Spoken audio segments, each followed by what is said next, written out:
Buenos আয়ার্সের monumental স্টেডিয়ামে আবেগে ভরা এক রাতে আবারও আলো ছড়ালেন লিওনেল মেসি। ভেনেজুয়েলার বিপক্ষে বিশ্বকাপ বাছাই পর্বের ম্যাচে জোড়া গোল করে আর্জেন্টিনাকে ৩-০ ব্যবধানে জয় উপহার দিলেন ৮বারের ব্যালন ডি অর জয়ী এই মহাতারকা।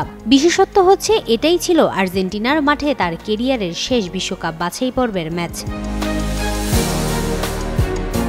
বৃহস্পতিবার রাতের সেই ম্যাচে ৮০,০০০-এর বেশি দর্শকের সামনে সন্তানদের হাত ধরে মাঠে প্রবেশ করেন মেসি।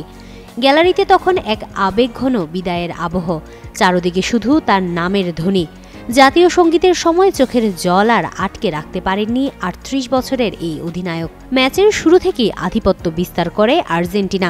প্রথমার্ধে টাগলিয়াফিকো ও তরুণ ফ্রাঙ্কো মাস্তান্তুয়ানের শট ঠেকিয়ে দেন ভেনেজুয়েলার গোলরক্ষক রাফায়েল রোমো। তবে ৩৯তম মিনিটে আলভারেজের বাড়ানো বল পেয়ে ঠান্ডা মাথায় বাম পায়ের শটে গোল করেন মেসি। মুহূর্তে স্টেডিয়াম জুড়ে ছড়িয়ে পড়ে মেসি মেসির ধ্বনি। দ্বিতীয়ার্ধে আরও আক্রমণাত্মক হয়ে ওঠে বিশ্ব চ্যাম্পিয়নরা। ৭৬ মিনিটে নিকো গঞ্জালেসের ক্রসে হেড করে গোল করেন লাউতারো মার্টিনেজ। তার ৪ মিনিট পর আবারও উজ্জ্বল মেসি।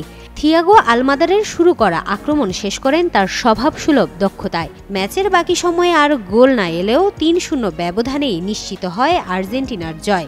এই জয়ে ৩৮ পয়েন্ট নিয়ে দক্ষিণ আমেরিকা অঞ্চলের বাছাই পর্বের শীর্ষে রয়েছে তারা।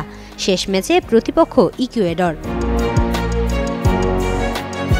খেলা শেষে সন্তানদের বুকে জড়িয়ে বিদায়ের আবহটুকু উপভোগ করেন মেসি। এরপর সাংবাদিকদের তিনি বলেন, এটা তার জন্য ভীষণ স্পেশাল একটি ম্যাচ ছিল, কারণ ঘরের মাঠে এটাই শেষ বাছাই পর্বের খেলা।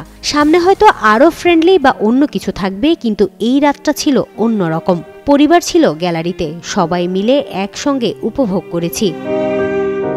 হিমাতুল জান্নাত, যুগান্তর নিউজ।